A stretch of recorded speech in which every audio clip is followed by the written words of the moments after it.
10 বছরের বংশী মুচির ছেলে, বাড়িতে কাজের লোক রাখলাম তাকে।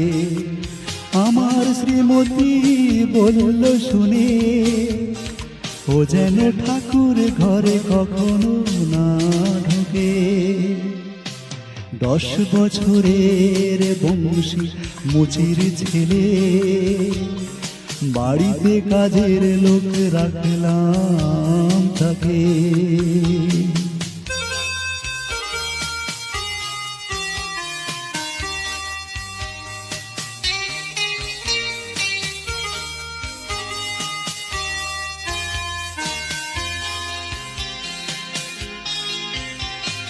বললাম ফেলে দাও আজে বাজে জাতের বিচার, চললাম মার কাছে শ্রীমতী যে দিল ঝংকার। বললাম ফেলে দাও আজে বাজে জাতের বিচার, চললাম মার কাছে শ্রীমতী যে দিল ঝংকার। বলতে হলো যে তাই বেশ তাই হবে, কথা দিলাম তোমাকে।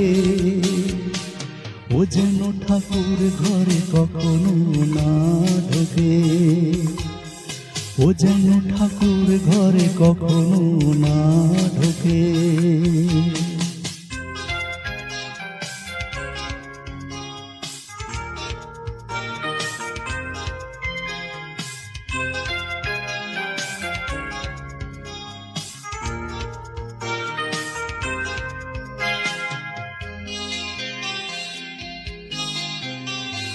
বাড়ির যে গিন্নি তার খুশি করতে আদায়, বংশী করলো শুরু যাকে বলে অধ্যবসায়।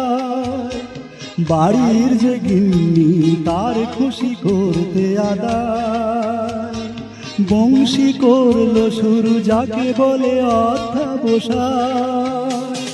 কাক ভরে সব আগে যেত বাজারে, সবচেয়ে ভালো মাছ কিন্তু সে দেখে। বাড়িতে কাজের লোক রাখলাম তাকে, বাড়িতে কাজের লোক রাখলাম তাকে।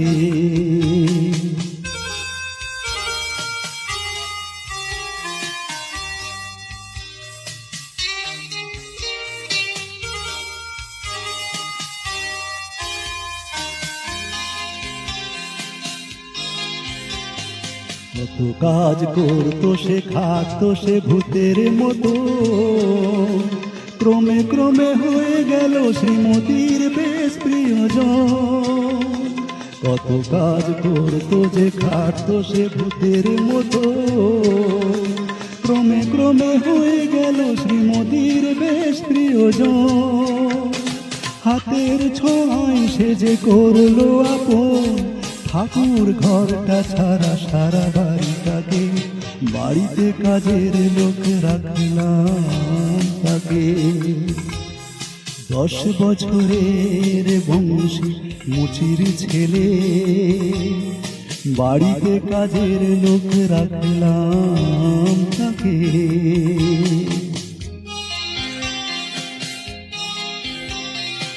একদিন শীতকালে ঘন ঘন কাশলো শ্রীমতী, সারা গায়ে জ্বর এলো বাড়লো যে নারিকার গতি।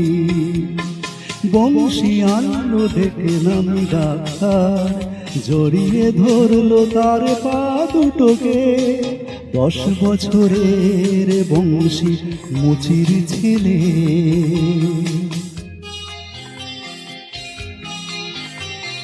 সারলো না জ্বর তবু কিছুতেই সারলো না কাশি।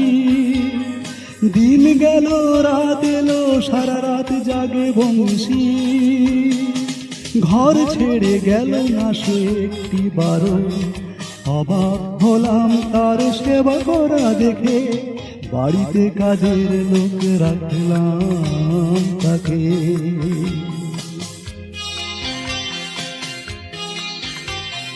বংশী স্বপ্ন পেল মাঝরাতে, মাঝরাতে গঙ্গায় একটি রক্ত জবা রেখে দিতে ঠাকুরের পায়ে।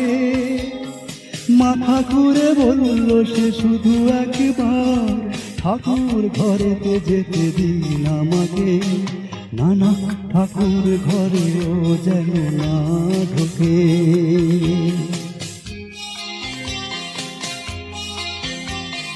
বললাম হয় না তা, ও ঘরেতে যাবে না তুমি। অজ্ঞানে রুগীকে ঠকাবো না কখনো আমি। চলে গেল বংশী চোখে জল নিয়ে, সদর দরজা খুলে রাস্তার বাঁকে। 10 বছরের বংশী মুচির ছেলে।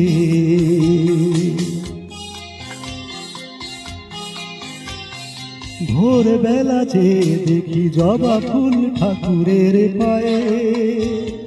রেখে গেছে বংশী গঙ্গার জলেতে ধুয়ে। অক্ষরে অক্ষরে করেছে পালন স্বপ্নে পাওয়া সেই আদেশটাকে। 10 বছরের বংশী মুচির ছেলে।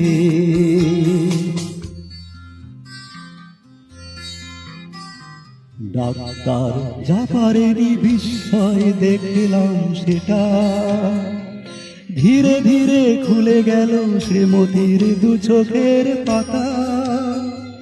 দৌড়ে গেলাম আমি গঙ্গার ধারে, দেখলাম নিষ্প্রাণ এক বংশীকে। মনে হলো বলছে সে, মনে হলো বলছে সে মার কথা যে না শোনে। বাঁচতে যে নেই গো তাকে, বাঁচতে যে নেই গো তাকে।